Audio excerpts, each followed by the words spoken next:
That's bullshit. Breakfast.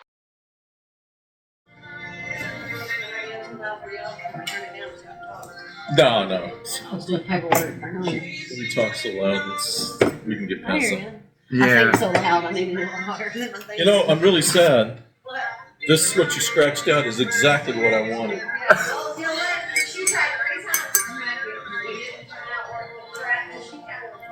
I'm just giving you a hard time. I have no idea what it was. Hash brown casserole. Hash brown casserole sounds pretty good. So, yeah. Karen's like, what do you mean you're going Indian? You're not wearing a head cover? No, I'm not going to wear one. You know why? So I took a bath. You took a bath, and all your hats are dirty. Yeah. Yeah, Patricia's like, you guys got to give me Christmas ideas. I'm like, I don't want. Don't send me nothing. Oh, make the candy. Send the candy. That would be good. She makes chocolate candy. Oh, nice, yeah. nice. And then she makes homemade dog biscuits for the dogs. Fantastic. And I'm going to tell her, okay, I'll take some wire frames, hats, holders, so I can wash them. Oh, that way I don't have to. I don't want to spend $1.95. Yeah, that's about what it costs. You talking about the type that you throw in the dishwasher? Yeah. Yeah, I used to see those all the time. But, oh, okay, yeah, that's cool. Oh, nobody washes hats anymore. They just throw them in the trash. I just throw them in the washing machine. I don't care. Well, I never thought about that. I just thrown them in there, but I didn't want them coming out all deformed and everything. You need to introduce us. Oh, yeah. So we're at Terry's, who's open 24/7, 14 days a week. And here in Murfreesboro, my brother had sent me coordinates to get here. And I would have went the opposite direction and probably wound up in a casino in Oklahoma. Oh, I'd like that. I still want to make a casino run. Casino run? Yeah, last time I made Poor one, people don't go to casinos. Last time we went to Broken Bow, and we pulled in when it was still in Broken. I don't know, it might still be there. And I told Liz, I says, I'm going to go in there and get us a grub steak, and that's all I want. Was enough to eat lunch. That's all that mattered to me. Drop $1 in and then... All right, I'm eating. Or in Karen's case, drop a penny in. Ooh, I earned I won 3 cents. I'm over here dropping quarters in. Yeah. And my problem is I want it big and now. Yeah. And I don't know. I could be done in 15 minutes. And I don't know stretching it. if it would destroy my life or not. Because, I mean, I remember when the casinos started coming to Minnesota, and this guy went to Mystic Lake, I think it is. It's right out of the airport there. Uh-huh. And he won either $16,000 or $60,000. Okay, and it completely ruined his life. They had a whole little documentary on this guy. He ended up going into people's houses and robbing them. This guy was like a school teacher or something, just to get money to gamble. It just completely ruined him. Oh. Yeah, I am. He's going to have cold cereal. No, I'm going to have a glass of water and a 2 pigs. You'd be surprised at how much cold cereal I sell. I really didn't think it would be as... It moves, huh? Yes. Amazing. You'd be surprised. Especially for that price. Oh, yeah, sure. That's a crazy price. All right. Alright, look. So I can get Brandon. Okay, I got, I'll take the Supreme omelet. Okay. And that comes with Hash and toast. hash and toast. Or biscuit if you want biscuit. I'll take a side of gravy. Okay. You want the biscuit then? No, just hash and toast. Alright. I'm going to have the Philly steak, and I would like a biscuit with a side of gravy with mine. And I think that's going to do it for me. Thank you, ma'am. Thank you. Yeah, it will. I mean, if, people who are don't know how to manage finances, they run into a windfall like that. Well, it's I mean, it's all that addiction thing, about Oh yeah, and you you're know addicted. you get the endorphins from you just gave me $60,000, and what do you do with that? And I want it. And, it's like anything else. It kicks in you know the drugs in our body. The feel good. Yeah. Yeah. And but yeah, I thought that was an interesting story. But me, it's always been a grub stake. The most I ever won. This is kind of pitiful. The most I ever won was at not Circus. God, I can't think of the name of it. In Vegas, I was there for a conference, and I just went downstairs. Thought, whatever. I had $20, and I didn't even know how much I won. It just started binging and binging and binging. And the lady goes, "Oh, you won $125." I'm like, "Oh, that's good. I like that. Give me a grub steak." Yeah. So that's the most I've ever won. And then I talked to other people, like Roger, the mechanic. Yeah. He, every time I talk to him, I don't want him to tell me how he did at the casino, because he's like, "Yeah, we're gonna go to the Bahamas. I won this much money and blah blah blah." And Some people have the golden touch, the Midas touch I on know. this thing. I'm like, "Shut up, fix my car." Yeah. And do it on the cheap side. Yeah. Okay. Yeah. I have my tractor down there right now, Oh yeah. and so it takes a while, but he'll get it done right. Oh yeah. So, but yeah, and he also told me, he says he's registered. He's with he's Cherokee, but I don't remember what tribe it was. That he's actually On the roll. on the rolls, And Lucky so, bastard. yeah, no. And then he's talking about how he gets discounts. Evidently, the tribe owns land in, somewhere in the Caribbean, and they own a resort there, and they get anybody that belongs to the tribe gets this incredible discount. Oh, sweet. We'll literally fly you down there free and eat all the food, drink everything you want, and just gamble a little bit. That's all it is. Throw some money at us. So Because we're going to take it. everybody in the tribe is comped, Oh, gee. And I'm like, well, no, to me, it's like, lucky you, good for you, I'm glad for you. Yeah. I can stay there while I'm gritting my teeth. Yeah, lucky you. Bastard. Yeah. Yeah, so how many followers do you have now? Oh, I think we're up to 4, 8. And 5 of them are me. Of my various Sounds like alias accounts. Sounds like it's compounding. Well, let me tell you some news. Okay, tell us the news. I got a speeding ticket, first in 12 years. You got a speeding ticket around here? Yeah. Well, it was outside of Saratoga. And So it was a state? yeah. So, and it's exactly the same thing that happened to me 12 years ago. And I got, Your insurance underwriter's going to say, you're too old. We're not going to raise your rate. yeah.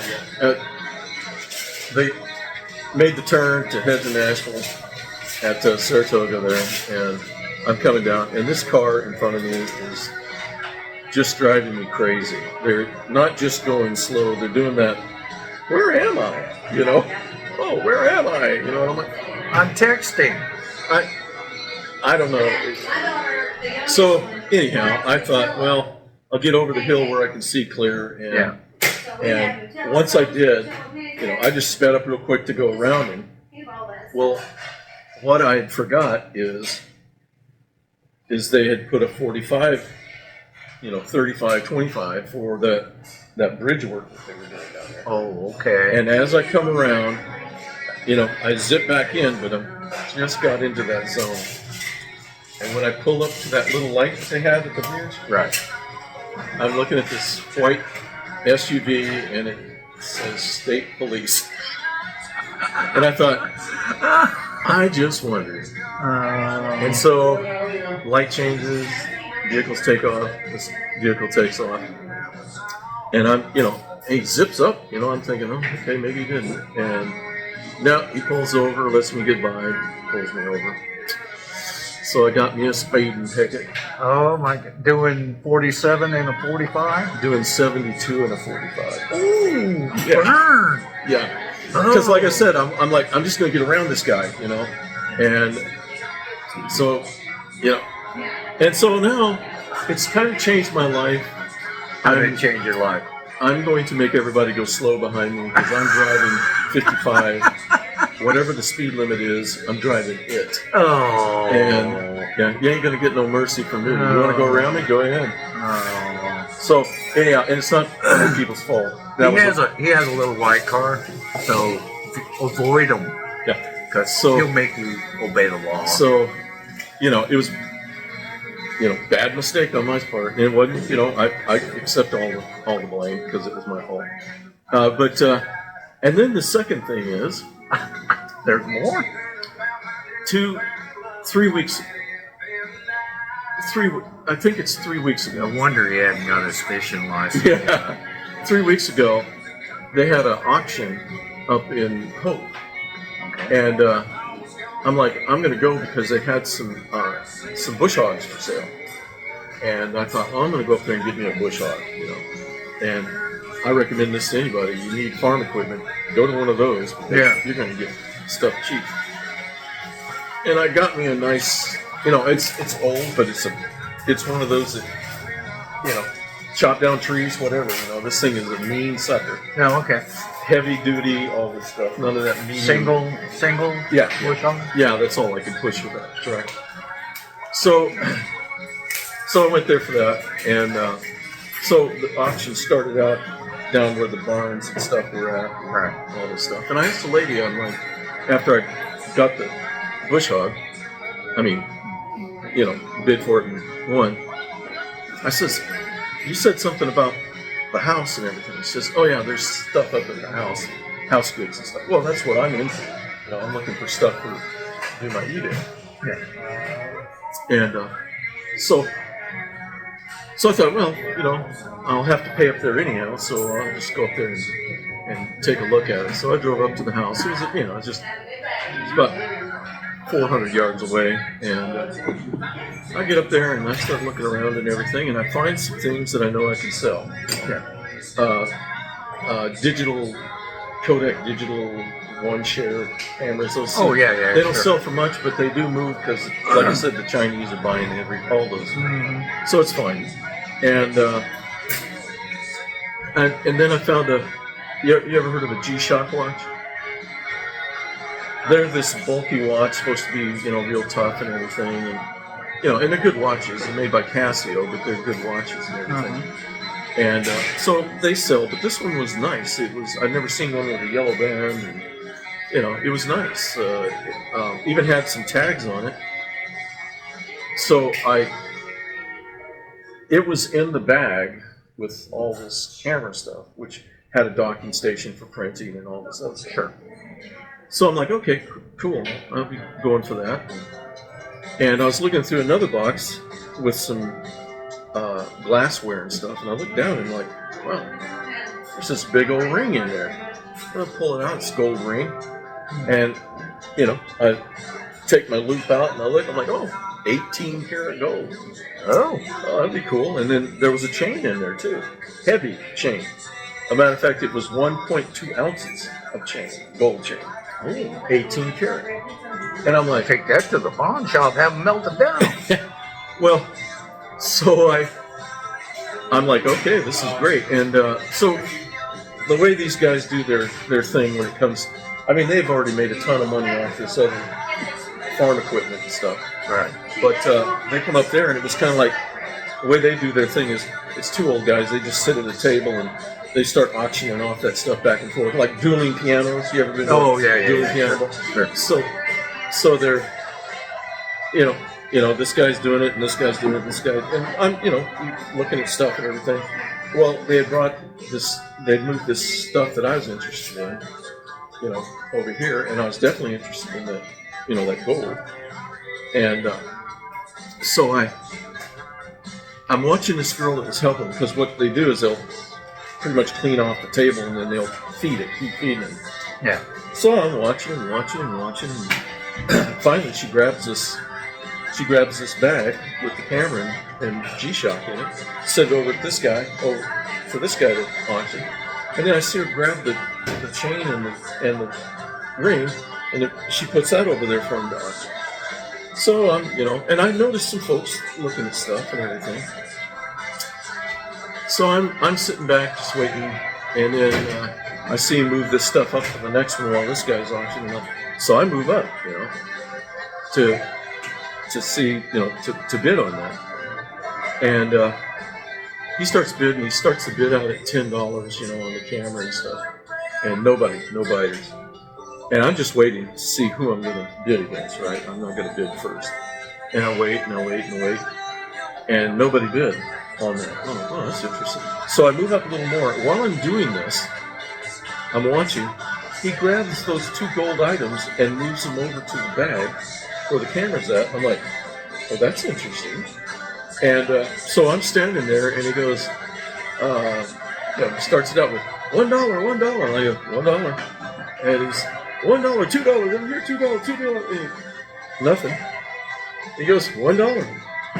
So I ended up with this gold and this camera and the G-Shock. The 3 things I was most interested in, I got them for $1. For $1. Okay.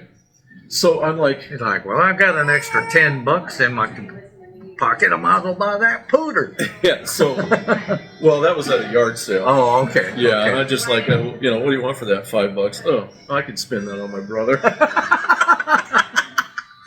But so anyhow, I'm like kind of excited, wow, because both of them were 18 karat gold. Yeah. Yeah. So I put the chain on eBay, right? And I'm a lot more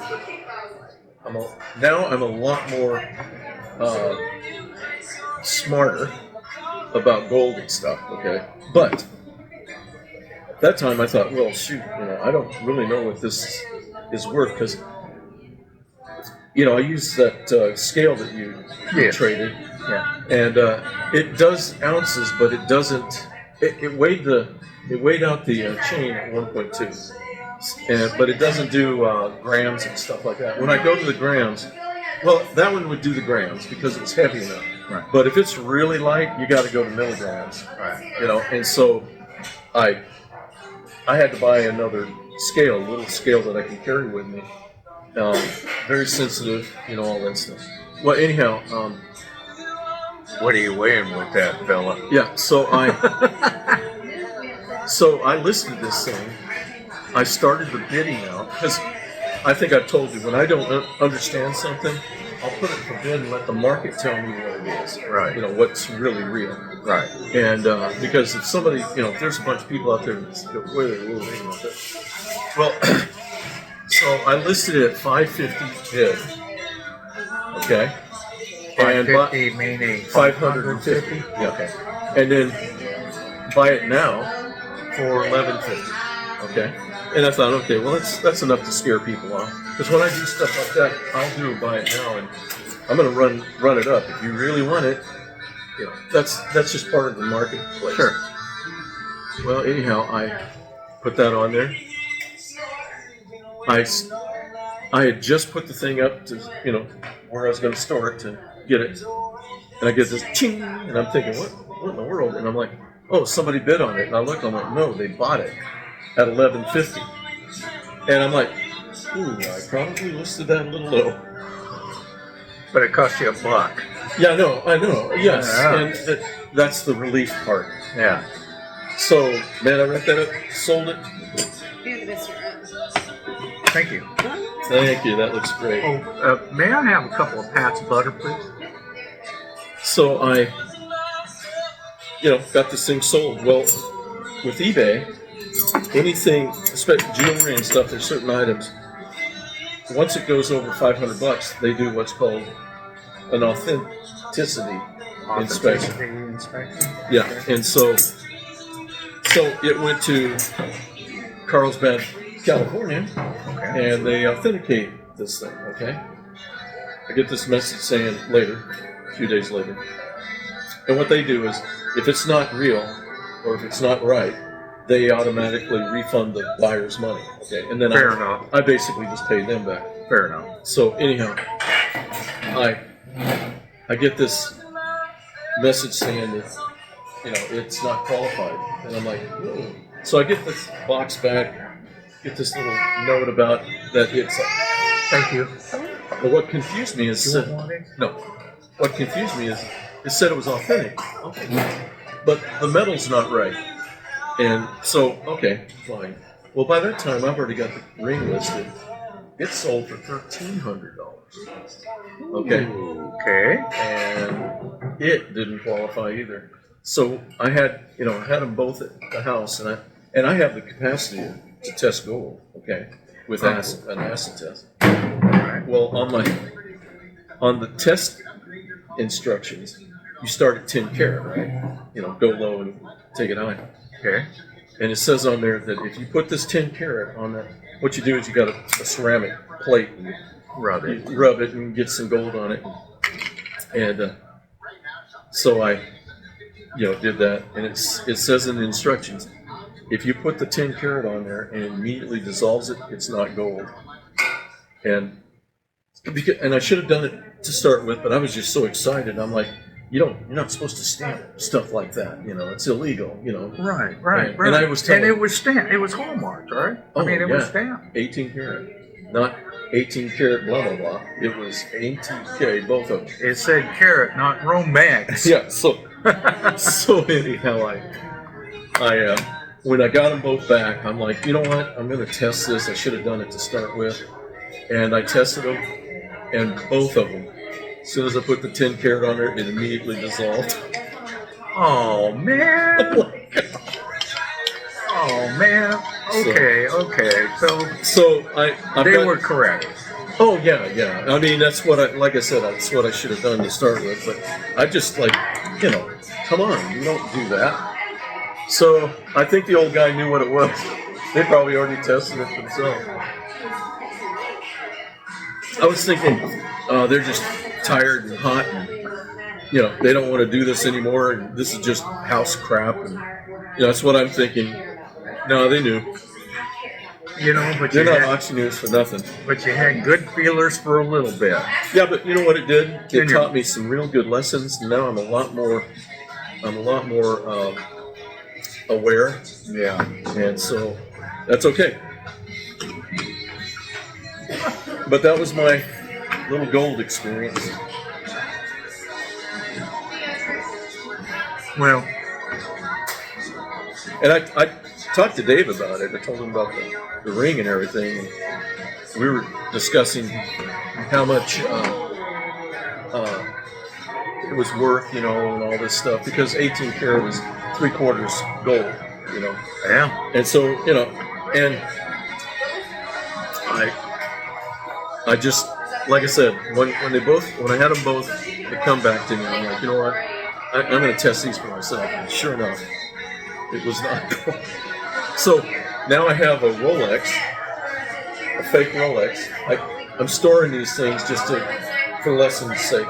And that big old ring. Liz said, I want the chain. I'm like, fine. Put it on the dog or something. Who cares? Tell the kids, this is your inheritance.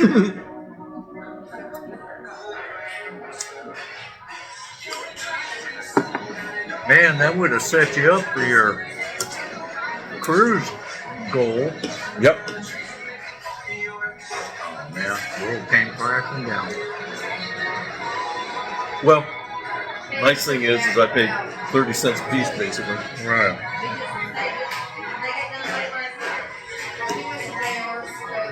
Well, if any consolation, maybe someone in China will buy your Kodak camera. Oh yeah, I got a lot of watchers on that.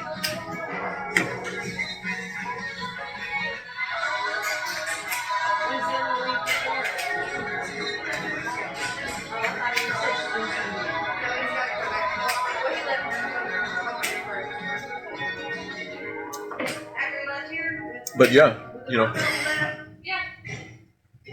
absolutely illegal to do that. But I don't know how they, well, I don't know how they would have got away with doing that and sell it on the market. yeah, probably a street vendor or something. Bought it in Mexico.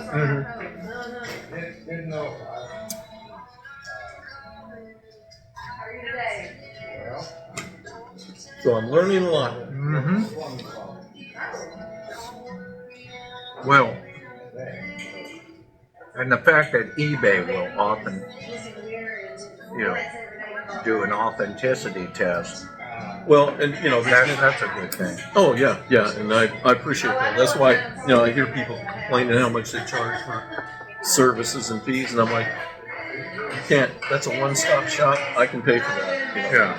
I can live with it. But I don't know. Some people are, I guess, making a living off of it. I mean, I know a couple that's what they do. They just literally quit their jobs and started doing that. But they do volume. So, Right.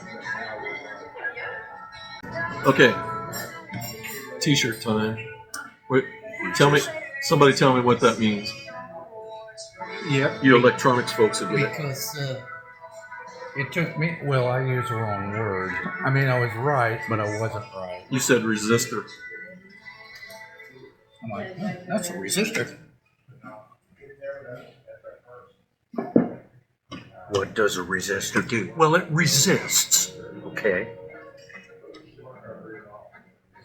Yep, you can't have pressure without resistance. Mm-hmm.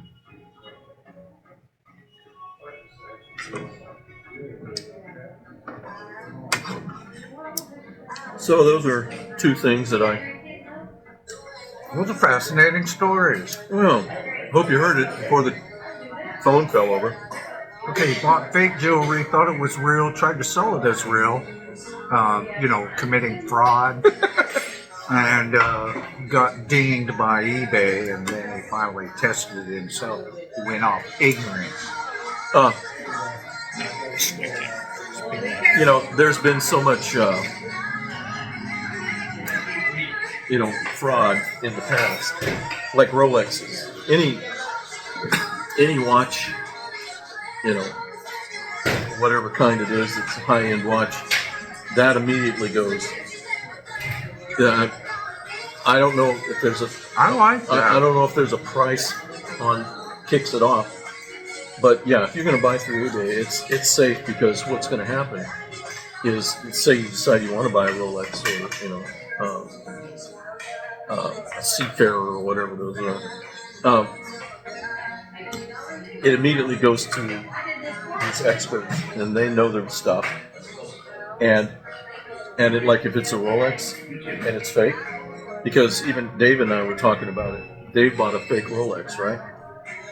Oh, he did? Well, he did on purpose. Oh, okay. And he said, "God, it's so nice. It's really, really, really good." But he has a buddy that is trained on Rolexes, was trained by Rolex. And he took it to him and said, "Hey, what do you think of this?" And he's looking at it, he says, "Boy, that's really nice, but it's a fake." And he goes, "I know." And so the guy was telling him, he says, "They're making them so good." And I've heard this myself. They're making them so good, you might as well get one. Because but they're not the real thing, Right. And he told Dave, he says, in all actuality, I'm supposed to turn this in legally. Oh. But he told Dave, he says, "Yeah, just take it." He knew Dave's not going to do anything ill with it. Right. So, but if you list like a Rolex, I'm just using that, or a high-end watch, and it's fake, they throw it in the trash. They destroy it if it's fake. I like that too. Yeah, that's like that G-Shock that I got. I got that. I was kind of excited because they're kind of cool, and it had a yellow band. I thought, well, that's really different. So I listed it, and I get this message from this guy, and he says, "Hate to tell you this, but that's a fake." And I'm like, "Really?" So what's going on, Chef? Good morning. Just working. Working.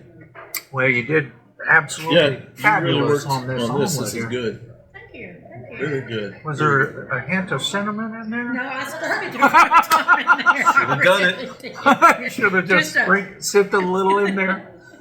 Oh, it's these guys, cinnamon. Hey, how about this weather, huh? Oh, it's lovely. I walked course. outside yesterday morning like, oh, thank you, Jesus. This You is know, good. I'm You know- telling you. And I'm just waiting for the shoe to drop because, of course, this is fake. It's fake. Yeah, this Yeah, is fake. something weather. bad is coming. Yeah. The shoe is going to drop. I mean, I've been here since 4:30 in the kitchen and I'm still dry. Yeah. You're gonna sweat yet? Or, yeah, it's like, oh, thank you. Well, I tell you, I love this.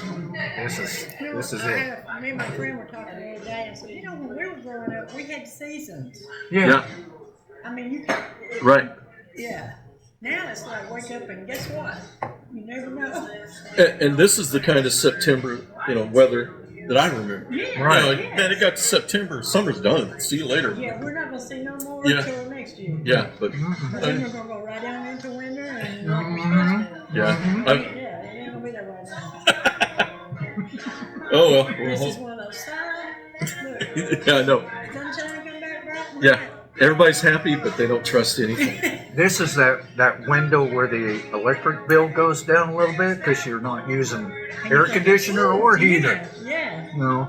Oh, that lovely time. Yeah. Karen left for work this morning. We both left together, and she said, "I'm just going to leave the door open to the deck, let that fresh air get in this house." Sure.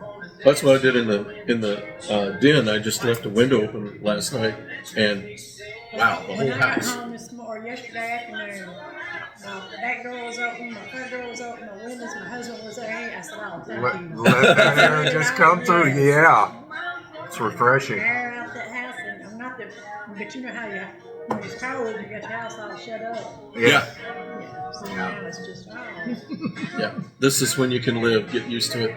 Yeah. Get as much of it you can. Yeah, because winter's coming. That's going to close the house up. But I'll take that. I'll take winter. Yeah, I'm okay with it. It's the heat and humidity that just sucks the life force out of me. Oh, it does me too.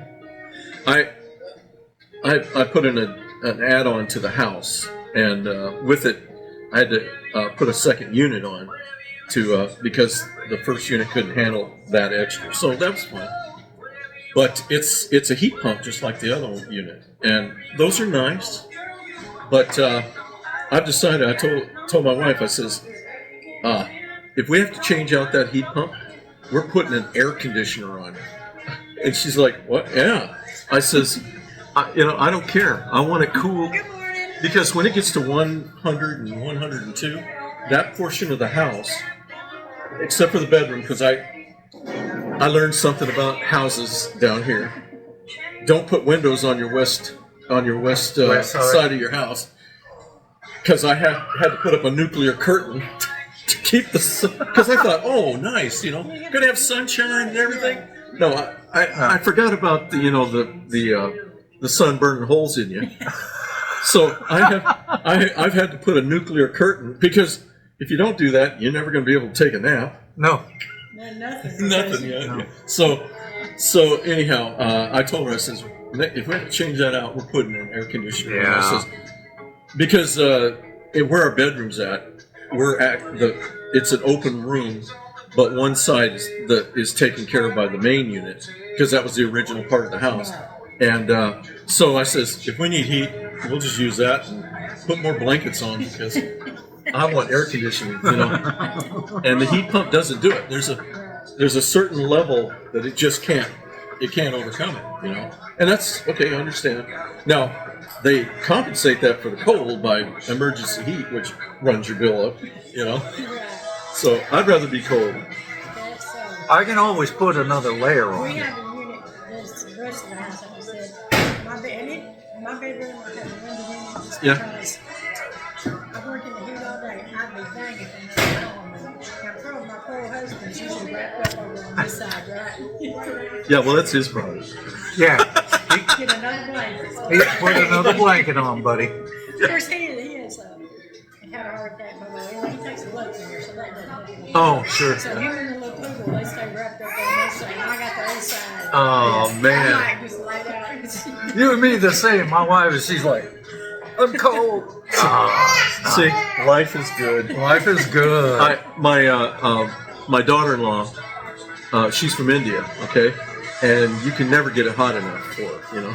So that works out for us in the house too, because and you should see it, it's like she'll walk into that area of the house and she's like, but as soon as she gets done whatever she's doing, she runs back into the other side because I can keep that temp up, and yeah, we'll keep the bedroom cool so we can sleep.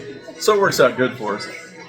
But yeah, no, you can't get it hot enough for her. I guess if that's what you whatever you're Oh yeah, used to. that's what she's used to, and that's fine. Lovely girl. We just had to make it clear it's going to be cold over here, Come over visit them one day. but it allows us to We sleep can at set night. you up And, a pup tent outside if that worked for you. and my son's he's having to deal with that too because they'll come down here and I'm like, how do you do it in your house? He'll go down in the den because we put an extra unit in there, window unit there, because it's too far separated. But anyhow, it keeps it nice in there, and he'll go down there and sleep at night, and she sleeps in the bedroom with the pajamas on and blankets and everything else. I'm like, how do you do it at your house? Probably the same thing. No, actually, it'd be him. You sleep out on the porch. He'll sleep out on the porch. Yeah. That's funny. Interesting dynamic. It's a good time to. I'm Oh. going to go back to work. Get All back right. to work. Thank you so much. I got to figure out what to have for special today. Chicken and dumplings. Add a pinch of cinnamon to it. Oh, sushi. I'll come in and show you how to make sushi someday. We'll have a good time. Can you fry it? Sushi. That's me. Can you fry it? Sushi in the South. It just doesn't seem to mix. No.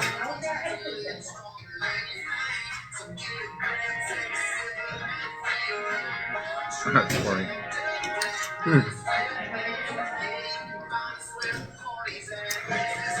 So that's been my excitement. Well, I told you about my drum kit issue. You know, and I had this floor model drum set, electronic drum set, in its box, all packaged up and everything. Never wanted to touch it. Just waiting for someone to say, yeah, I'll give you $900 for it, you know. Nope. Had to break it open. Use as minimum pieces as I needed. And I'm so upset because like I said, I dropped $100 on new cables and everything, and I may have Fred do some diagnostics on that other drum module. Maybe he can. There's this guy I watch. He's out of England, UK or some over there, that side of the tracks. Mm-hmm. His name's Mendit. His channel's called Mendit Mark, and he's an exceptional electronics engineer. And he does these repairs of things and walks through what he's doing. And he's just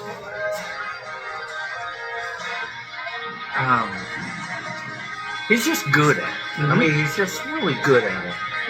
And I watch him and I go, oh man, yeah. I like to watch his technique and his troubleshooting techniques and stuff like that. And then I look at stuff on mine and go, yeah, I haven't a clue. Haven't a clue how to do that. Well, my extent of my electronics career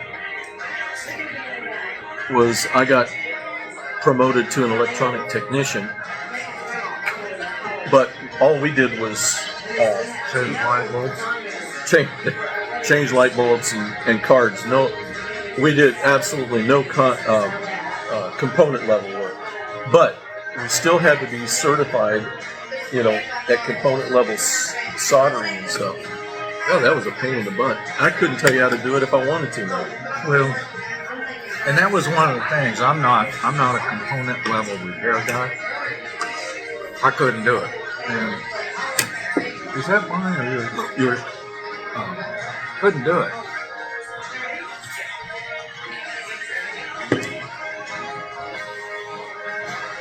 Now the soldering, yeah, I can do that. Float solder and everything like that. But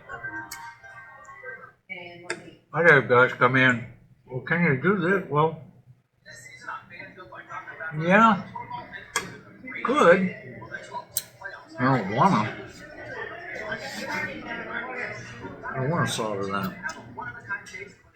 I used to question that because we had to recertify every year.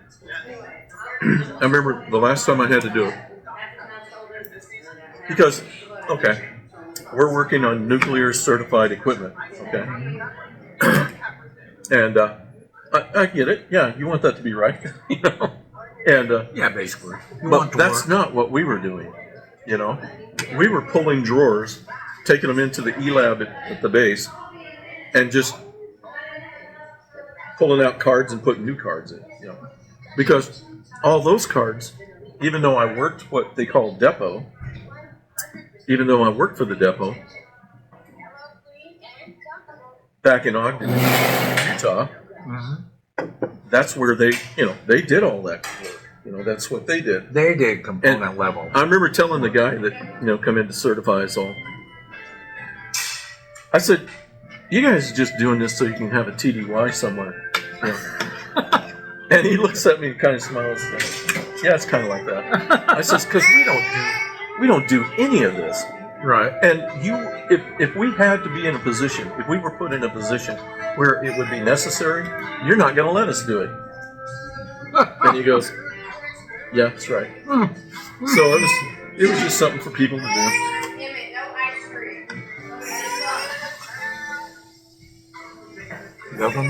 Government funding.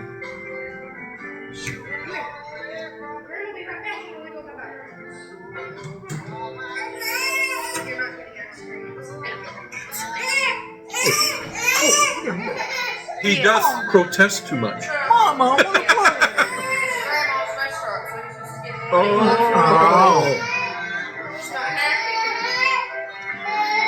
Well. Grandma's restaurant.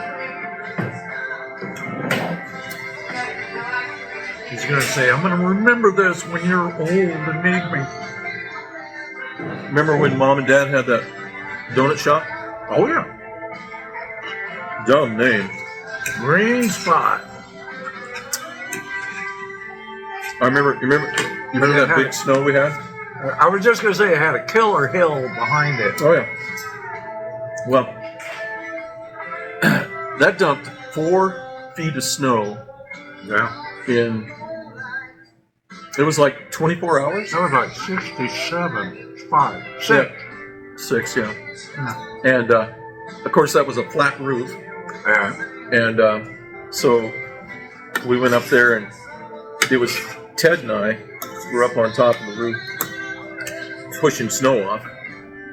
And Mom was cooking donuts downstairs. And oh my goodness, were those they were definitely, I rate that Better than Krispy Kreme. well, I rate that with my first Krispy Kreme experience in Schaumburg, Illinois. When I'd gone down there to do some work at Fort Sheridan on the lake there, because the reserves had all that. That was all their property, most of it. Right. And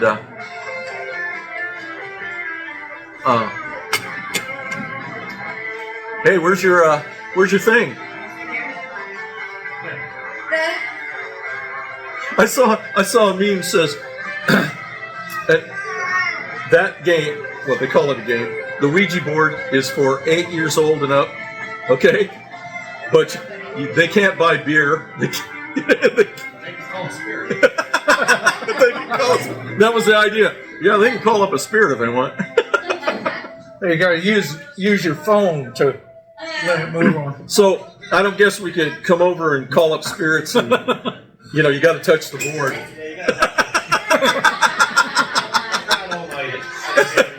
Just doesn't work. We'll watch. We'll watch you use the Ouija board on a.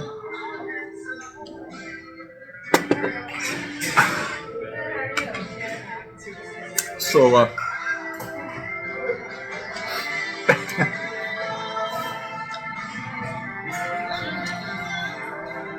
don't remember what we were talking about now. We were talking about component level soldering and garbage like that nobody cares about. I don't even care about it. I used to love going to Ogden because I'd drive, and a buddy of mine that worked with me took a job with the national parks, and he lived in Yellowstone at Gardner. So it was cool. I'd always have take off and have a couple days, and then we'd go to all the best fishing spots and have a good time, and then I'd drive on down to Utah. So he's the one that, it was spring, it was April. The park wasn't open yet because, you know, there's still 5,000 feet of snow. Right. Oh, no, that's what we were talking about. We were talking about Mom and Dad's donut shop. Oh, that's where I was going with. Anyhow, my first experience with Krispy Kreme, coming out of Minneapolis or St. Paul, some buddies of mine called me because Liz had said something about, I had a trip down there, and I drive, you know, because I had that old Volkswagen Jetta TDI, and I'm not kidding you, man. I could drive to Chicago and back on one tank of gas, or diesel. It just got that good a gas mileage, or fuel mileage economy. But, so, went down there, doing my stuff, and I'm coming back, and I found out where a Krispy Kreme was at, because Minnesota didn't have one yet. Oh, okay. And so I stopped at this place. I walk in, and you know, and they're making the things right there, you know, right. With the big machine, and they're dropping off everything. And I walked up to take a look, and this lady reaches over and grabs one that had just come off, just got glazed. She says, "Here you go." Gave me a donut. And I'm thinking, those things just melt in your mouth like cotton candy. Oh, yeah. And I'm like, oh, okay. And I take a bite, and I'm thinking I'm just going to get 1 dozen, bought 6. It worked. That was a great donut. I'll have two boxes on the way home. Yeah. And then was it Crystal? It was North Minneapolis, someplace, one of the suburbs up there, that ended up getting one right off of 94. And they literally had to bring cops in because the traffic backed up all the way into the city to get through this thing. I mean, they're good. Yeah, they're good. First, you know, it was the the novelty. Of course, that wore off. Of course. But nonetheless, they're definitely good. I mean, even cold. Next day, I don't know what kind of dough they use, but it has to be some kind of secret recipe. But holy smoke. I love a Krispy Kreme. I'll be having a Krispy Kreme. Mom's Donuts were right up there with that. They were that good. I mean, we've been pushing snow off the cafe, and I don't know, it just worked. It's one of those things I just remember. Well, I remember Mom making them. It must have been that same day, because I was inside, you know, because I was too small to get up there and Mom. Sure you were. I was special. That's the one time I could have pushed you off the building and wouldn't have hurt you. Yeah. Well, and then behind it, like I said, you know, we'd slide down on those inner tubes, crash into the back of the little donut shop. I remember Ted getting on one of them big inner tubes. You got one, and he, you know, that dadgum hill went like this, and he hit that one spot, and there went the inner tube, and I think he landed about next to the building, but from the air, it was the funniest thing I ever seen. I got a great picture of Jason we'd gone up into the Turtle Mountains. I think Mark was with him on that interview. Who? Mark. Oh. And we were with this group of kids, and everybody had an inner tube, right? Well, what happened? He's coming down, and he's riding like this, you know, fearless. He's coming down pretty quick, and he hits this bump, okay? And when he does that, he flies up in the air. That's when I caught his picture, got the picture of him in the air. He's still like this, like nothing's happened. But what happened was that inner tube hit this other inner tube and pushed it up forward and stopped the one that he was on. He's off of it. Pushed it up just enough forward to where he just landed on that one. And he didn't even realize it happened. Oh. So that was cool. But yeah, I got this picture of Jason all bundled up. Hey, that just reminded me. Remember in Winston, you and I were on bicycles, and remember that here's the donut shop on the corner, or on the curve actually, of 99 coming in. But there was a hill. Remember that little neighborhood grocery store? The owner had a peg leg, and it was literally just a piece of timber that was strapped to him. Anyway, that little I can't remember what the name of that grocery store was. Little grocery store. Mom and Daddy go there. Yeah, that was over by the house. So. Yeah. Yeah, okay. Yeah. It was blue. I remember that. The outside was blue. Walt was his name. Yeah. Yeah. Well, the street next to it went down like this, and then here's 99, and then it crossed, and then it went down and teed, and there was a pasture out there. You and I were right. Oh, you mean that big tall? Yeah. No, that was a sporting goods store on the corner there. Well, the sporting goods store was, you'd go by the sporting goods store. Yeah, I remember. I think I remember that. No brakes. I had no brakes. You had no brakes. You come, and I think it was Mary's bike you were Yeah, on. and I thought, well, I had thongs on, flip flops, and I thought, well, I'll just stick it between. And he them. was wearing a thong. Yeah, I was wearing a thong, and I stuck my foot between the tire and the what's it Frame. called? Yeah. No, it was a mud. Well, anyhow, and it just took that thong and ate it up. Yeah, that was harrowing because It was harrowing because you crossed 99 at like 50 miles an I hour, know. and you headed down to that deadgum pasture fence. I don't know if you got slowed down before you hit that or not. That was a funny time, though. I was scared for you, but I was laughing at the same time because you couldn't stop. Yeah, I just closed my eyes. Whatever happens, happens. Because you remember Robert Merrill? Mm-hmm.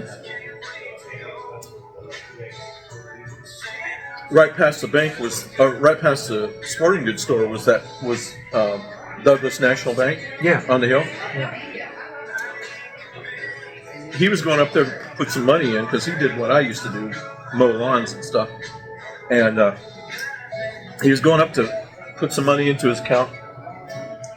And he had I wanted that bike so bad. It was a 10-speed. I don't know what kind it was, but I wanted a 10-speed. Yeah. Of Robert Merrill. And so, you know how it crested? You know, just before it went on into town there? Mm-hmm. He crossed below the crest. And a car comes up and just, smacked the crap out of him. I mean, he was in the hospital. Had to have all kinds of stuff done. So, yeah, that was a pretty busy... I do. I really do. So, do we call you Mama?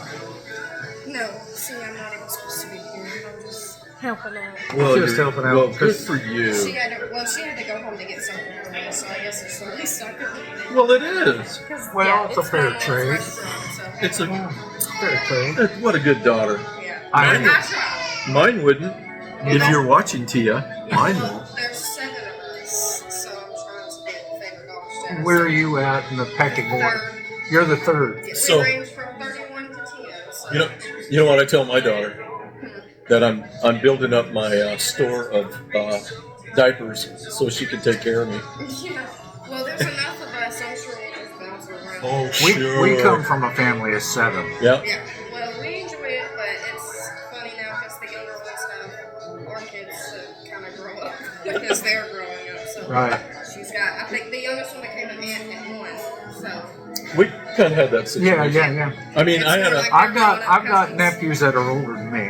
Okay. I had a nephew that was 1 year younger than me, Me too. Danny. His brother. And Mark. Mark. And he's like bigger because he came from another daddy. But Well, that's how it is with us. My younger sister, and then my sister had her daughter when she was only a year, and then my daughter's 3 years younger than my sister. So it's like, getting complicated. I can't even keep up with that math. Yeah, need a slide rule. yeah, it's hard to keep up with just us 7, and then throw our kids in there. And my poor husband, he's like, family function is just immediate family. He's like, there's too much going on.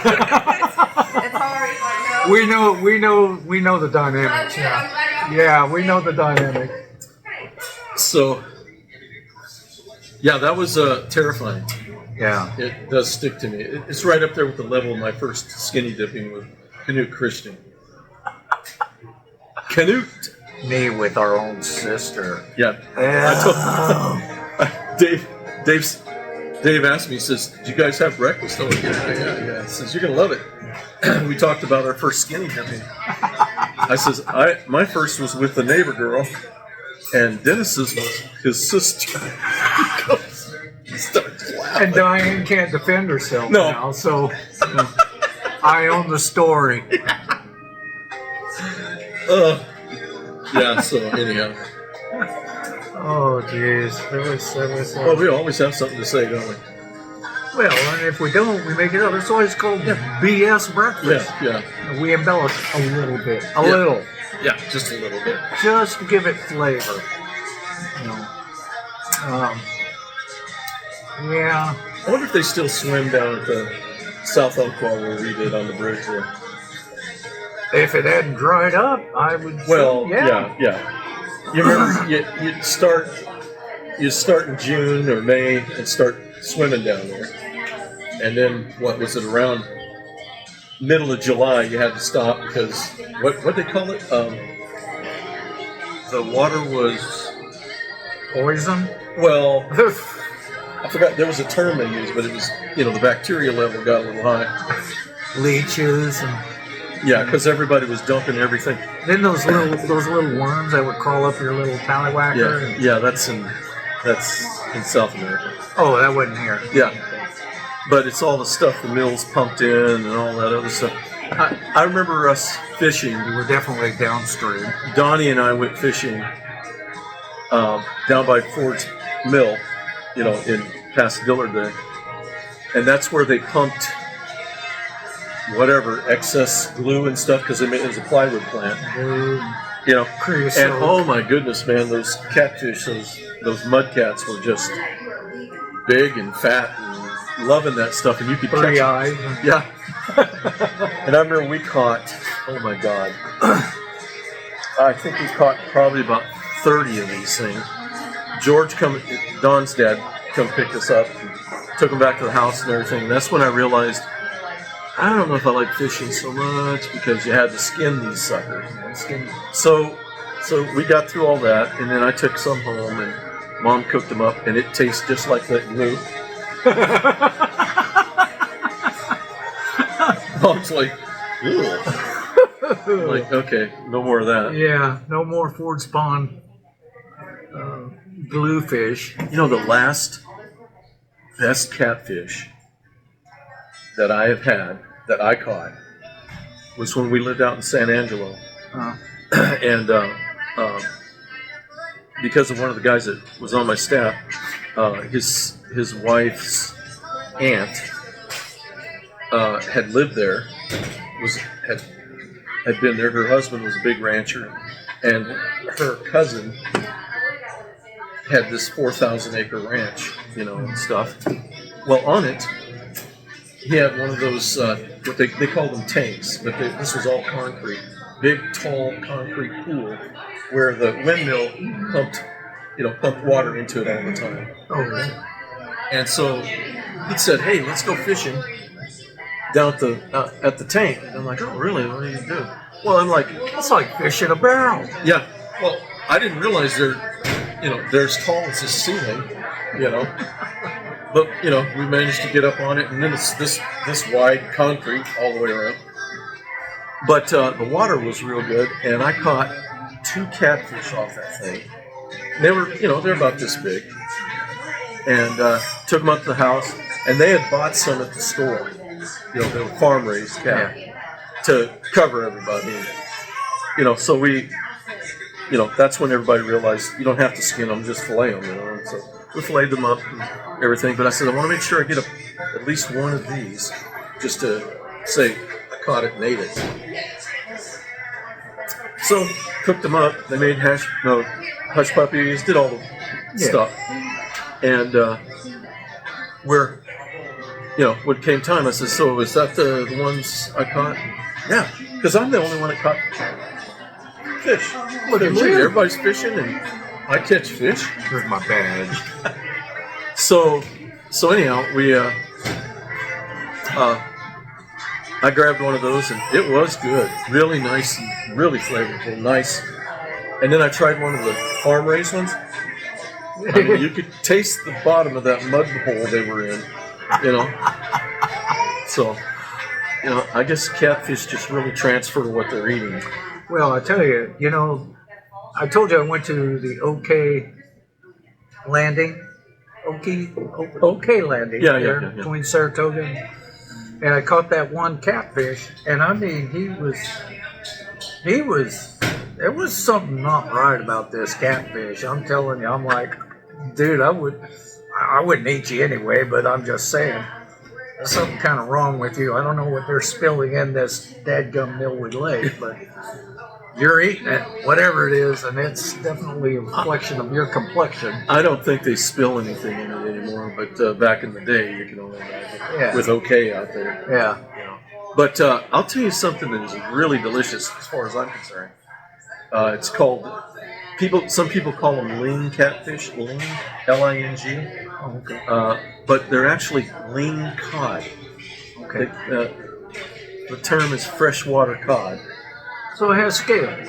No, it looks No like scales. It looks like a catfish. Okay. And but it's really good. They're really delicious. Yeah. And I remember the first one I ever caught was below the dam at Lake Sakakawea on the Missouri River. And I pulled this thing up, and I'm like, "What in the world?" I mean, it looked cross between a catfish and a snake. I mean, this thing was like, I'm like, "Oh."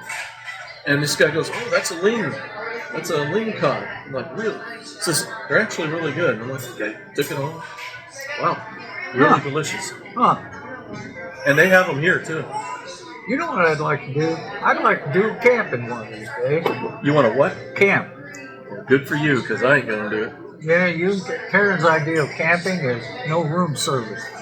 After our last camping trip, Liz and I, where we literally tent camped, Yeah. her idea is a little red sports car and nice motels. That's camping. Karen. The last time Karen and I went, we were at a powwow in Oregon, up the Umpqua. And the air mattress that we had kept losing its air during the night, so she wound up on the ground. Didn't bother me, I didn't care that. Yeah, whatever. But her, yeah, no. She's like, no. That was the day Diane's husband? Name? Tony. Tony. Isn't that weird? I have a hard time sometimes saying, Well, Tony had some pot, and he rolled a joint, and I took 2 hits off this thing. I had to crawl into the back of my truck and sleep it off. That's how powerful this crap was. I'm like, that's why I don't do this anymore. What's wrong? Can't take it? Well, just like I'm gonna take your land back.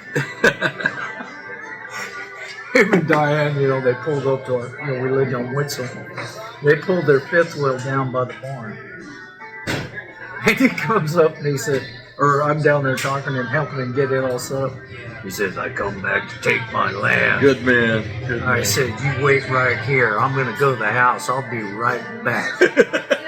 What you going to do? I'm going to get my shotgun. I'm going to put some buck in your butt. That was my goal. That wasn't me. Correct me. I love Tony. He's such a Yeah, I wish I had been around him more. I got to tell him my favorite. I told him, I says, hey, I got to tell you my favorite Native American Polish joke. Native American Polish.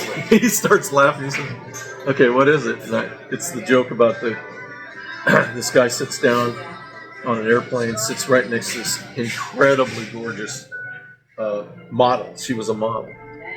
And she's reading one of those magazines. I forgot what it was. Sky Mall. No, not Sky Mall. Vogue or Cosmo, you know. So she's reading this magazine and everything, and he's like, oh, this guy's all nervous, you know, sitting next to this incredibly beautiful woman. And so he finally strikes up a little conversation. Says, so, how you doing? Oh, I'm doing real well. How about yourself? Yeah. He says, so, you know, they get into the conversation, and finally it's like, well, so what do you do? And she says, well, I'm a model and everything. And then, what about you? And he tells her and stuff. And so she's still thumbing through this Cosmo, and then she's reading this article and says, this is a very interesting article. And she goes, did you know that the Native American Indians have the longest penis? They have the longest penis. He goes, no, I didn't know that. And that Polish men have the most girth on their penis. And he goes, oh, didn't know that. And he goes, oh, hey, he goes, what? So what's your name? She tells him. And he says, so she goes, what's your name? He goes, Tonto Kowalski.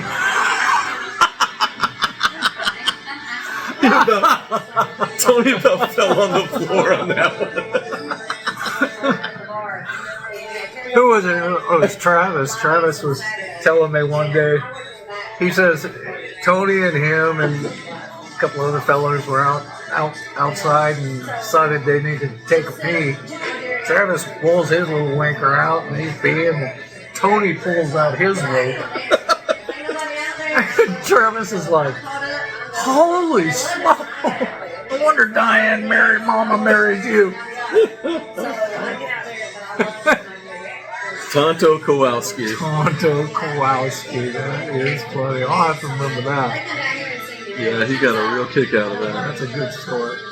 That's a good story. Yeah, he cracked me up. Tony cracked me up. I mean, he was so not childish, but he had such a continence to him that was childlike. Yeah, You know what I'm saying? Just a real good humor. Just real good. Real good humor. Just amazing.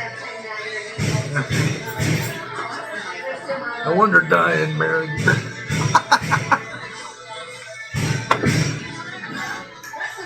don't know how he put up with her. He did.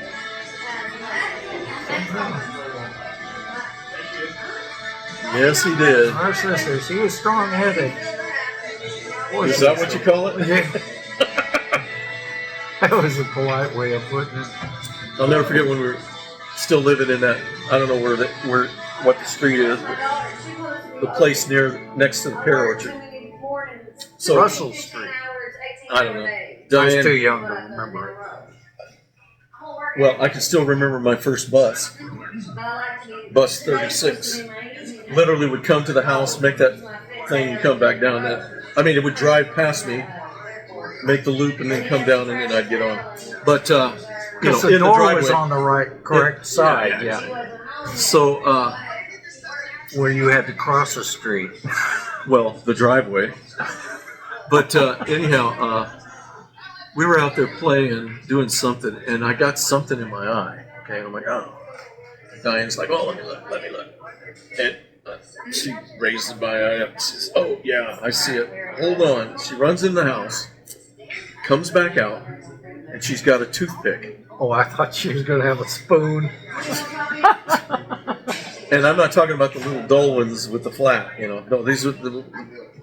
And she says, lay down. I lay down. She spreads my out, and she starts moving that thing towards my eye. And I'm like, what? Get away from me! I'm trying to get it out. I'm like, not with that. Try water. Or, yeah, sure, thank you. Is your bathroom working? Oh, good, because I'll probably need to. I got one Relieve. outside and Oh, you got I one got a outside? woodshed. You got one outside? I do that. Nobody knows that. Well, Oh, that's roughing it. But see, this used to be a service station, and both of the bathrooms were outside. And then, like, it was a restaurant for a long time with the bathrooms outside.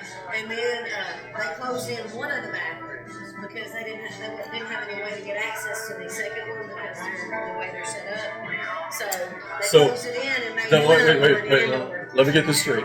You got two bathrooms, and so if you're sitting here, somebody's got to go past you to get to the No, house. that's why you don't. That's why you're not like that. You know what I mean? Well, no, I mean, I'd just say, oh, yeah, the door's right there. So the other one is still outside, and I had the water turned off because the water was never turned off. Well, there's trees back there, too, That's right? what I said. I got a woodshed. Yeah, no problem.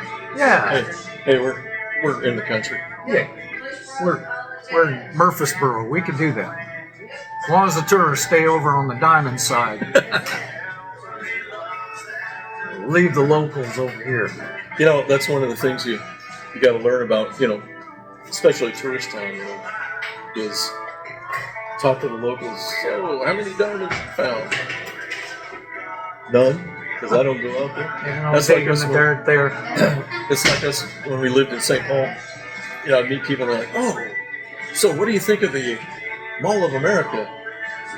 I don't go there. Nobody in Minneapolis and St. Paul go there, you know.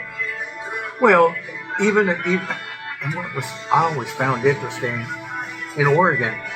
Oh, so you're from Oregon? What do you think of Crater Lake? Never been there. Never been to Crater Lake in Oregon? Or back in the day, I don't know if it's this way anyway. You don't know how to swim, and you're from Oregon. Yeah.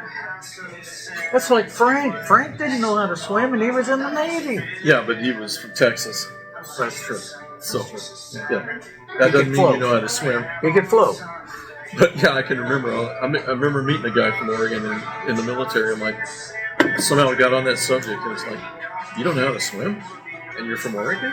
Yeah. Oh yeah. I'm like, okay, maybe he was from way eastern Oregon. You didn't have a dad like mine. Maybe- He just drowned you. Maybe you lived in Idaho. Well, see, east is high desert, so, Yeah. you know, there's no water over there. You have to pump it in off the mountain. Right, yeah. Crazy. What are we Yeah. talking about? Talking about locals and what they don't do, especially in a tourist town. No, I meant before that. We were on something, then we got coffee, and you got talking about bathrooms.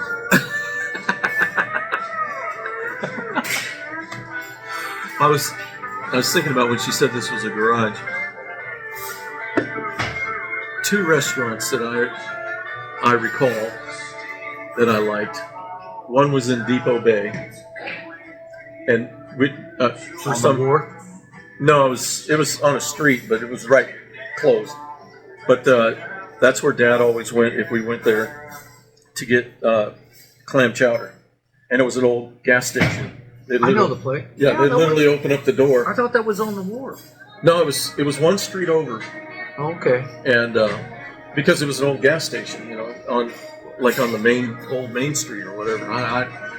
And then there was a place in San Angelo that one of my staff guys, he says, let me take you to the best Mexican food in town.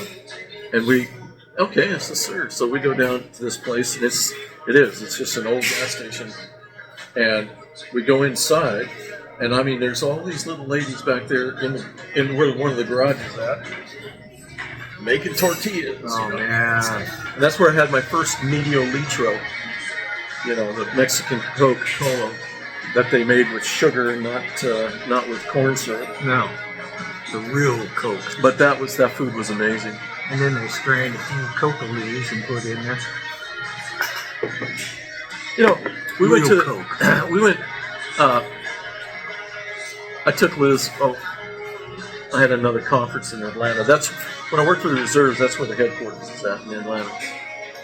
Fort McPherson, I think. It's been a long time. But I took Liz with me one time because what we did was we went. Her brother lived in the other Air Force base or military base there. God, I can't think of the town. Or Fort Benning. Oh, okay. Fort Benning. I can't remember the town. But anyhow, so I said, yeah, let's just go out there. And, I mean, hey, we lived in Minneapolis. I worked right on the airport, so flying there was easy because I had lots of miles. Long story short, we went down there, and I said, well, let's go down to Atlanta and see what's going. Well, we got down there, and she wanted to see the Coke Museum. We went into the Coca-Cola Museum, and they got this area where you go up these stairs, and they've got the soda bar, soda fountain bar, there.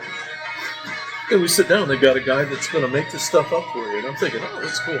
So he shows how it's all done and everything, and sprays the carbonation into the glass and stuff like that. And I'm waiting for him to hand it to me, and he goes, no, we just show you how to make it. Pours it out. I'm like, what's that all about? I'm like, well, I'd like to taste it. To be honest with you, I don't think it was real, but I think you're it's not going to probably. let you taste it. Yeah, and it's got to be filtered before it goes on out. It was probably just cold coffee or something. But I thought, that's strange. I didn't know that they had a museum of Coca-Cola there. Yeah, well, that's where the headquarters is at. Oh, I didn't in Atlanta. And but that was a nice trip because we went down to see her brother and sister-in-law and everything. And she's Korean. There's sister-in-laws. And, when I'd go down there every once in a while, I'd say, hey, I'm in town. I'm going to come visit. I'd always say, don't cook anything special. Impossible.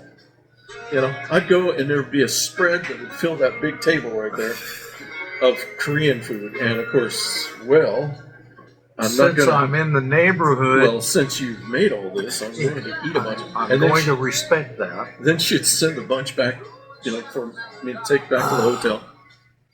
Love that. Oh, man. That's what I miss, is the authentic food. I really do. We went to that little cafe in Mineral Springs, a little Mexican Yeah, cafe. I did too. Did you? Have you gone there? Yeah, gone once. Yeah, me too. Got a good sized burrito. It made 2 meals out of it for me. Well, yeah, it mattered. 2 whole meals. I ordered something, I don't remember the name of it. I'd never seen it before, and that was delicious too. But I went there to ask about menudo, if they made menudo, and they don't make it until they start making it in the winter. And so I'm going to give it a try this winter. I gotta have some menudo. Well, it was okay. I mean, it was. Yeah, it's okay. All right. Yeah, there's nothing wrong with that food. But it's not.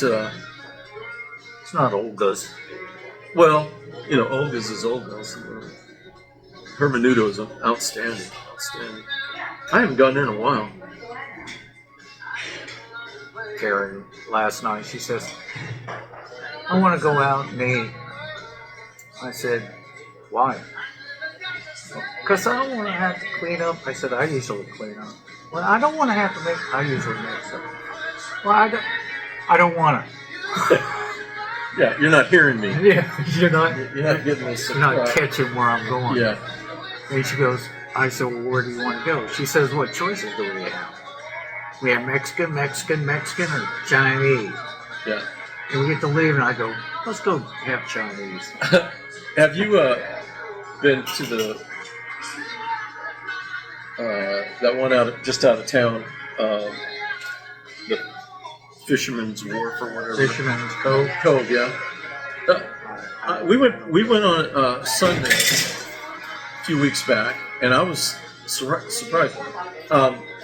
I stopped going there because my service experience was just unbelievable. I mean, here you make your order and everything, they bring you your tea and stuff, and you wait and you wait. You see people come in, they eat, they leave, that kind of stuff. Yeah. And then waitress never comes in. I mean, that happened to me 3 times in a row. No.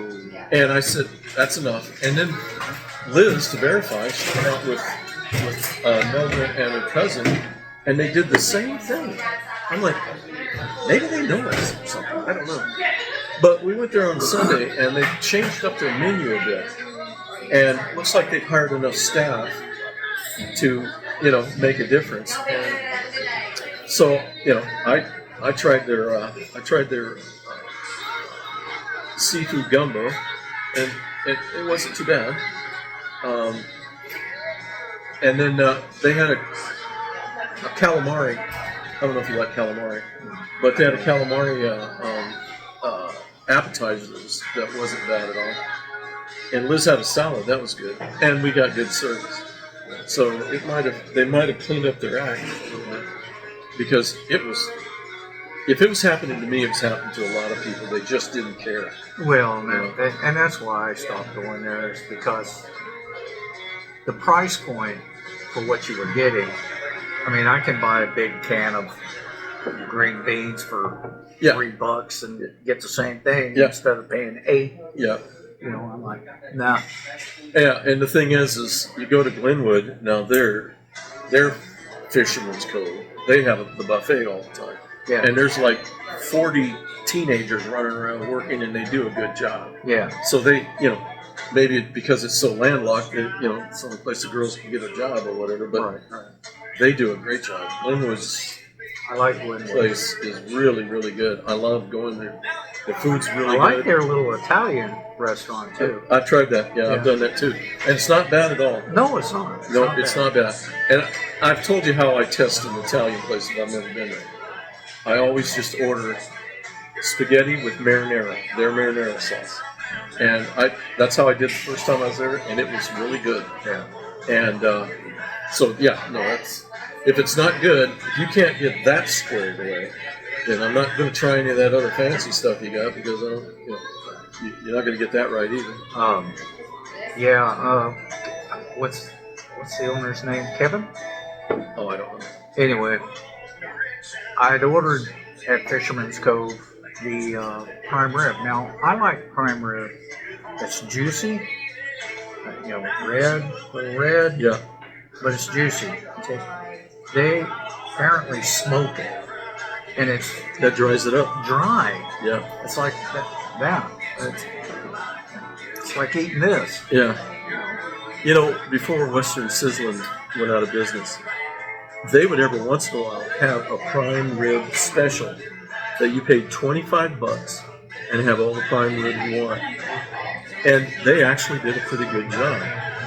Now, the ones they pre-cut, I wouldn't touch those, but they'd have some that they'd cut for you. And for $25, do you know how much prime rib I can eat for $25? I can put down some prime rib for $25, all you can eat. And then the server, she'll come over and she'll say, and that's all you can eat. Yeah. I forgot what. Maybe it was FX. The movie FX. Or no, FM. No. UHF with Weird Al Yankovic. Oh. That maybe it wasn't. A couple guys go to a buffet, a Chinese buffet, and they get run off because the guy comes up. You don't eat any vegetable. You just eat meat. Get out of here. That was Dean. Yes, it was. Thank you. And that's all you can eat. But it says all you can eat buffet, and that's all you can eat. It's all you can eat. Get out of here. Yeah. Oh, yeah. I know we've talked about this before, but I really miss good egg rolls. Like we used to get when we were kids, or at Chin's. Oh my gosh. And they were good up until about, seems like the 80s they changed. You know, They were changed just the process, yeah. I mean, I've had egg rolls that had cabbage in it, which is fine. You know, you have cabbage. But then you're looking and you're like, is that bacon bits? Imitation bacon? You're like, what? Why do you do that? A little out of this can, a little out of this can. Yeah, there you go. Yeah, throw it in the deep fryer make some real stuff. with the French fries. Yeah. Yeah, because we got to put out as much as we can. Well, I'm sure Chinese buffets or any buffet, there's a margin you have to play with. And they're razor thin, you know. Mhm. Yeah. Those margins are thin. It's volume that they have to play with. Well, I tell you what, in Salem there was a Chinese buffet, and I mean this thing was sprawled out. There was all kinds of islands all over the place, with all kinds of different foods. I mean, crab legs and this and all kinds of stuff. God, that was a good Chinese. Oh, they've got a couple up in northwest Arkansas that are like that. There's one in Rogers. I mean, it's like $25, but everything you can think of is in it. To me, I mean, really good Chinese food, you don't go to a buffet for it. No. I mean, if you're gonna, go for the really good stuff, but that's not what they're after. They're after the volume of people that come in and pay those prices. Well, considering, when you do a buffet, one person's probably going to eat maybe $3 worth of product. Good point. Yeah. But they charged you $15. Yeah. So that's a good profit. I mean, that's a good trade-off, I guess, for lack of a better word. Of course, after you pay all the overhead out of that, you get about a nickel profit. When we solved those problems, we know how to, and it took a good breakfast to be able to come up with the solution. Because we're guys, we fix things. Yeah, I wanted to tell you, the other thing that happened to me last week, the fair started, right? Yeah, I drove by it and I saw, there's stuff over there. Yeah. Well, I belong to the Howard County Democratic Party, right? Mm-hmm. And so they, at the last meeting, we were figuring out, because they put a booth in, and they were, we're figuring out, what to do with this and all this stuff. And then it comes up volunteers, and I told Liz, I says, I'm volunteering for the very first shift because it's on Wednesday, and I do my yard sale stuff ulterior motive, but it's like Thursday, Friday, and Saturday. I don't want any of that to be messed up. Ain't getting in with my plans. Yeah. So, but I volunteered for the first shift, and guess what? The second shift didn't show up. Typical. But I stayed until 1 hour before, and I just put stuff away because there was a lady, the president of the party, Howard County Party. She'd get off work and she was going to come and finish it up in the evening, which I don't know what was there. I mean, everybody came through during the day. I had a blast. I really did have a blast. We were giving away these little ducks, and the kids had come by and I'm like, hey, you need a duck. I says, you plan on buying a Jeep someday, right? You know how they do? They put all those ducks in. I said, you got to get your ducks in a line. Clever. And so I get to play, talk with the kids. That was fun. And what happened is they had put our booth, Democratic Party booth, Next to the Republicans? No, they were on the corner on the block, which was fine. But no, they put us right next to the Gideons. The Gideons. Which, I don't have all right, well. I don't have a problem. Well, the guy that came in finally to set up the booth, he comes in and he's, looking at the booth and everything. Hey, man, you need a duck. He comes over and, here you go, have a duck and everything. He's like, oh, well, thanks. I guess I'll give that to whatever. And then he looks up, and we've got this big banner behind me that says, "We're never going back." Okay, that's the motto now, or whatever. And you could just see him go, oh, and he's pointing at the sun like, "What's wrong? What's wrong?" Do I have something in my hair? I equate it to when Liz and Tia went to San Francisco to visit Jason, and they had the big. It's the 1912 when they had the earthquake and stuff. Yeah. But they celebrate that, and it's a huge gay parade basically. Okay. So Tia, and I mean, there are people running around completely naked except they're painted. Okay, so here's this guy, must have been 6'5". He's standing there and he's painted up, and he looks like a fishing lure. I mean, it's got. Did he have the clear plexiglass sticking out? No, no, he didn't have that. But it was like, it was all day glow, everything, and it had orange, spots and stuff like that. And Tia decided, I'm going to run. Mom, get this picture. She runs up right next to this guy because he's completely naked underneath, right? And she's doing this. So I got that picture and I took it to the office. That's back in the day we could put our own screensaver on. So I put that on my screensaver, and my cubicle, everybody would walk by to go to the areas where we would watch the process and stuff. And so I was talking to this friend of mine. I says, he's behind me. I said, "Hey, let me show you a picture of my daughter." And so I pull this thing up, and he's like, I hear him going, whoa. And I says, "What, you don't like my daughter?" She's standing by this guy. So With his fishing hook. And I did that to a couple guys. One guy's like backed up to the wall. "Whoa, what is that?" And I'm like, "Wait, it's my daughter." And then I go, That's what we Greens do. We go for the shock value. Yeah, that's right. I got it, too. Learned it from Dad. Standing by a fishing lure. But A anyhow, bipedal fishing yeah, lure. that's how that guy acted. And he's like, "Oh no, I don't want that." So anyhow, what happened is another couple came in and they started setting up their booth and everything, and "Oh, hey, how you doing?" and everything, and they'd already talked to this guy, and he's already, "I don't understand those Democrats, they must be out of their mind, blah blah blah." And he's saying it out loud. I can hear him. So I'm reading some stuff on Project 2025. That was pretty interesting, and so finally the other gentleman, he, "Hey, how you doing?" Shook his hand. "Oh, I'm doing just fine. How you guys doing?" And then the wife, she chimes in and she starts, just out and out, like, I can't agree with you guys, especially on abortion and stuff like that.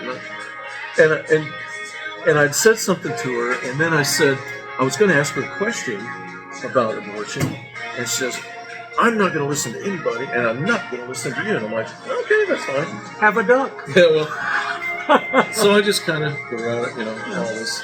Well, about 20 minutes later, she, I guess, kind of realized how rude she was, and she said something to me. "Oh, I'm sorry." I said, "Yeah, that's fine. I was just going to ask you a question. Anyhow, I wasn't going to debate you on this stuff." Well, when we got to talking a little bit about it, this lady walks by, grabs a chair from the other booth, and sits down right in front of me, and she is pure MAGA, okay?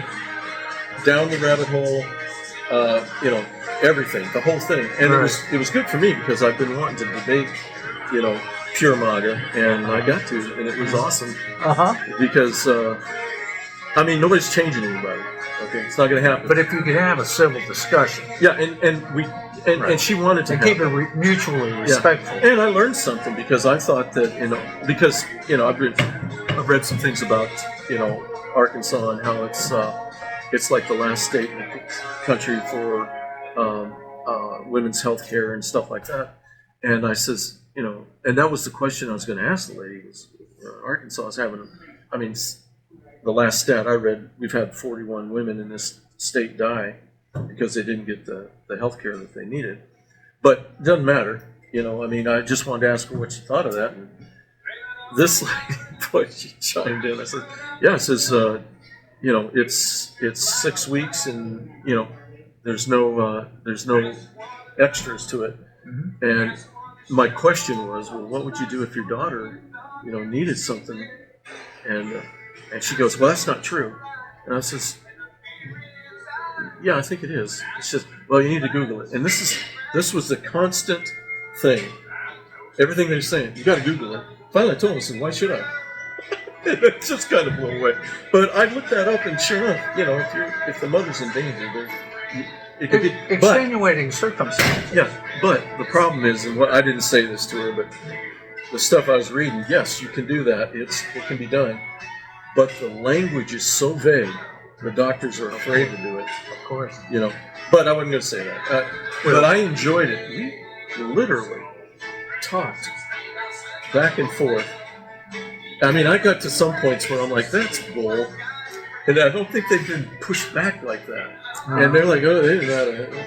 But anyhow, long story short, it was good to debate a model. Because, not kidding, she was... As a matter of fact, her daughters were showing animals. They had animals in the fair. One of her daughters comes in and she reaches over to get one of the... I go, hey, you want a duck? She reaches and she goes, that's a Biden duck. And the girl goes, oh no, I don't know. It was so funny. But anyhow, it was good for me. It was really good for me because, some of the things I tried to explain and, she tried to talk over and stuff. I really got her with this. That's an either or.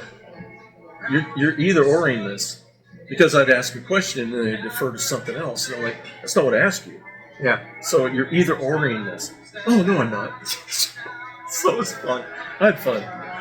Well, and that's the thing. I mean, we've lost the capacity to be able to disagree and discuss our positions. Right. It's discourse. Without being inflammatory, being disrespectful, being attacking. That it just shuts both sides out. Yeah, oh yeah. It just, I don't even want to deal with you. Yeah, and that was the beauty. My position, you got yours. Live long and prosper. I can't do it. Live long and prosper. No, it's like this. Live long and prosper. Live long and prosper. But, no, that's what I enjoyed about it because it's actual discourse. Yeah. Totally disagree with each other, but bring the point up and say what you need to say. It was good. It was, and it helped me. Mm-hmm.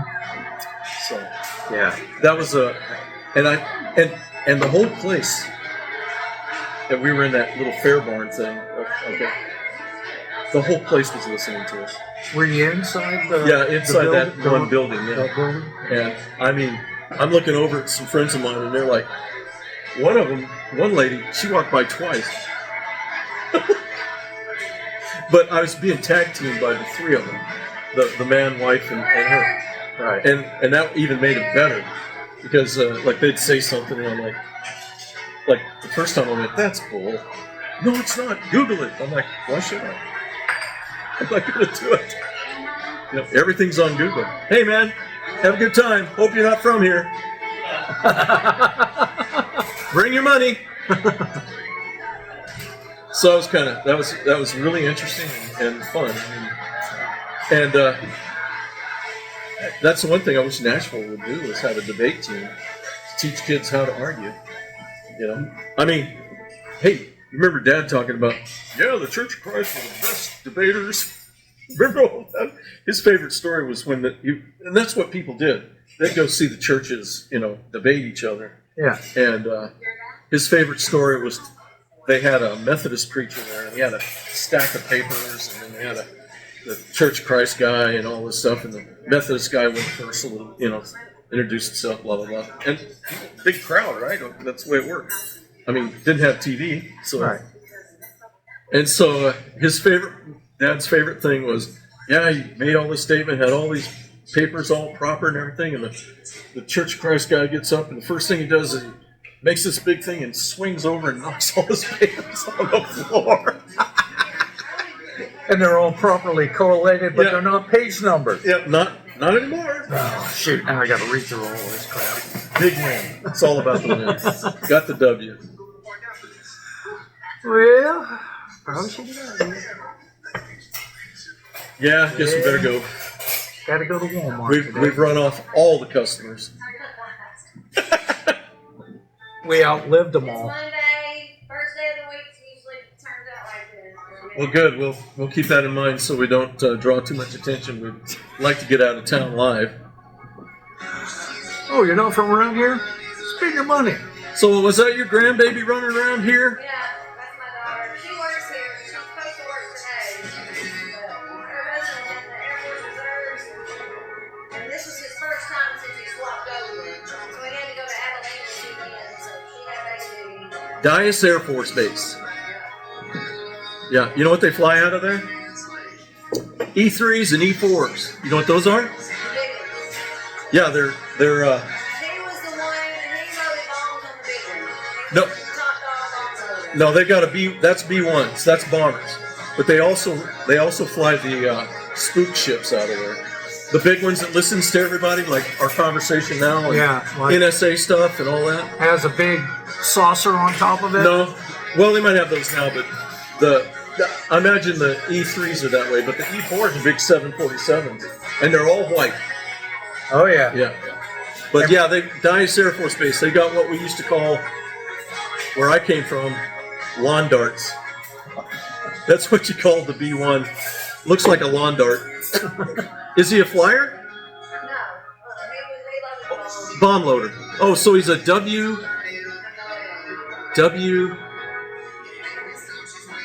He's ordinary. Yeah. Bomb ordnance loaders. guy. W something. I forgot what their AFSC is. There's different levels. He had to go to more advanced school to load the biggest bomb. There weren't very many of them, but there's like 10 of them. That's all that did that. Oh, like the mother bomb that Trump threw on Soleimani. No, that bomb is launched out of the back of a C-130. Yeah. They were talking about the distance. Like, Y'all have a blessed day. if they did see one, We are checking out a swimming hole. Not a swimming hole, a fishing hole. All right. Well, let's see here. I don't know, brother. We may have to go on the other side. There ain't nowhere to put a chair. Put a chair right here. Yeah, but, well, yeah, I'd put it right here and then, you know, then you're at an angle and, you know. Over there. Yeah, see? Oh, I don't know what I'm stepping in. So, not good. Oh, Looks like they fish over there too, so. that's what I'm thinking. You know what, if we do it in the morning, we'll have shade on this side. On that side too. Oh, on this side of the bridge. I've got the peanuts. Yeah. That looks like a promising little fishing hole. Yeah, all you got to do is get a fishing license. You already got a speeding ticket. You don't want the ranger get you for that too. You'll be in jail for the rest of your life. Ooh. I haven't seen one that big in a long time. Oh yeah, look at that bad boy. Woohoo! You know, right there's the grubs we need. Yeah, I know. I remember going after them. You know, and I'd use gas to kill them. You know, throw some gas up there. Yep. And that didn't seem to stop the fish from biting. No.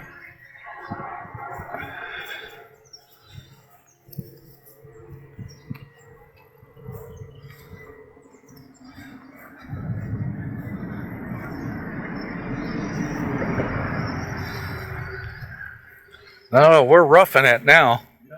Look at that terrain. Holy smoke.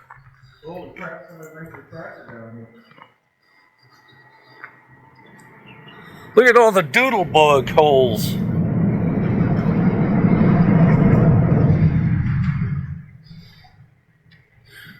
Well, Oh, that's a nice hole of water right there. yeah. Yeah, we can sit our chair here.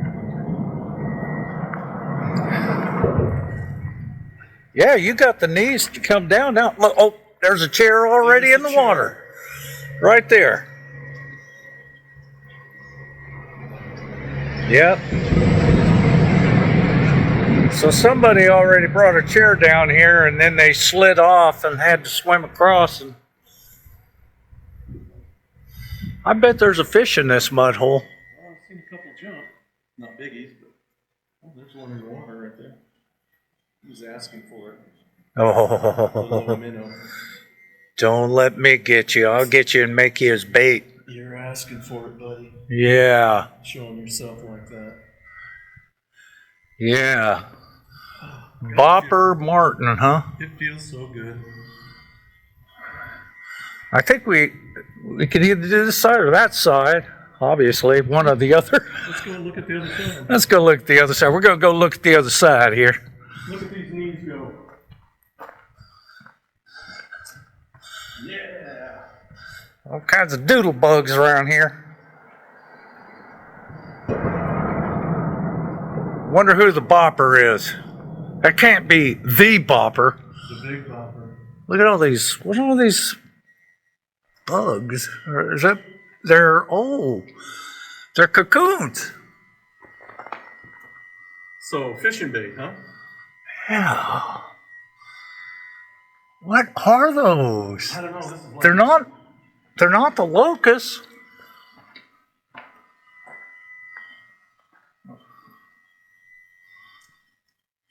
No, there's some kind of cocoon. Some kind of beetle. Ain't that something? Look at this. This is like Star Trek. Going to worlds that haven't been before. Look, actual sand. Oh man, it feels so good. Oh yeah, we are in the end of the summer heat. We actually have a fall feeling. Love it. Yeah, no, this is a good hole, but let's go on the other side and check it out. All right, we're gonna go check the other side out, see which side's gonna be the best, and then we'll wait for brother to get himself a license because can't have him get everything confiscated, thrown in prison. All right, we're gonna check it out. Chuck don't know nothing. Chuck loves Donna.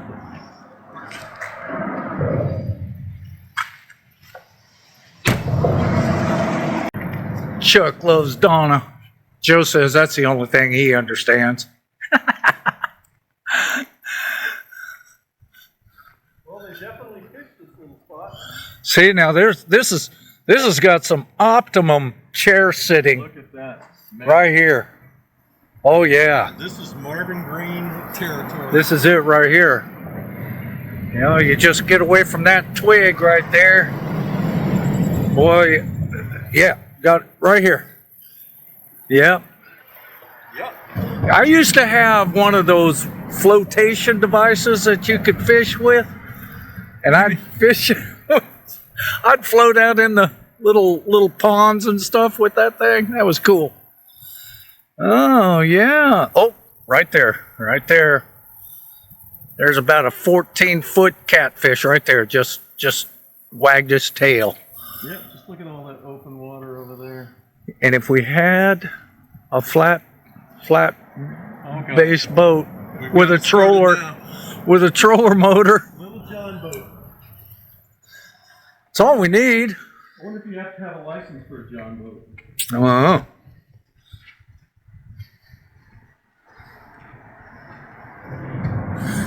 I've got a color printer. I could make us a label. Damn, I don't want to know what's buried its shit there. That's pretty big. Ew.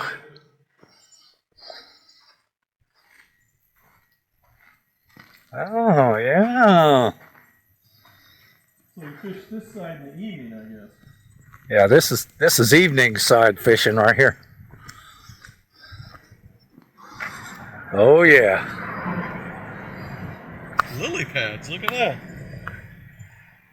I think we could. I think we could catch a fish here. What do you think? I think so. Mm-hmm.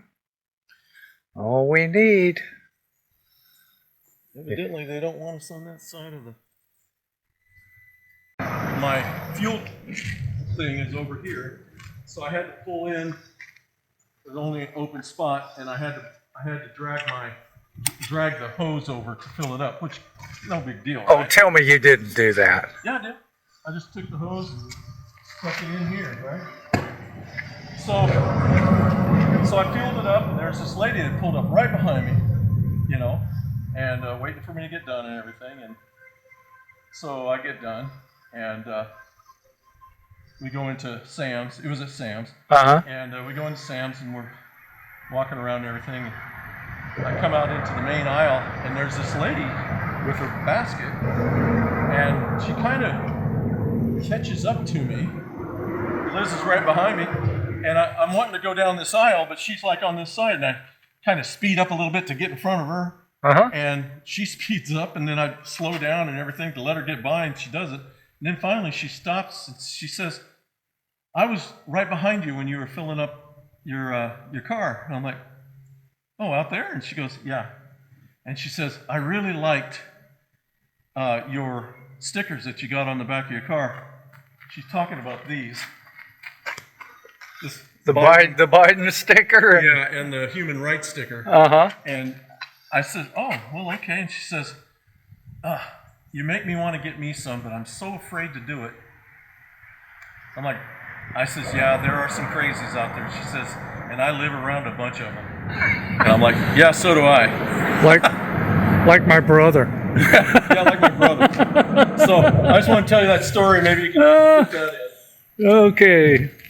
The flaming Biden Eyes. eyes It's the coolest thing that's come out of the campaigns. That's why I bought a yard sign with it, because I'm like, it's got his glasses. He's got the glasses on one side, but he's got these. I got that pointing out to everybody. Yeah, this is the coolest sign made. Biden with his fiery eyes.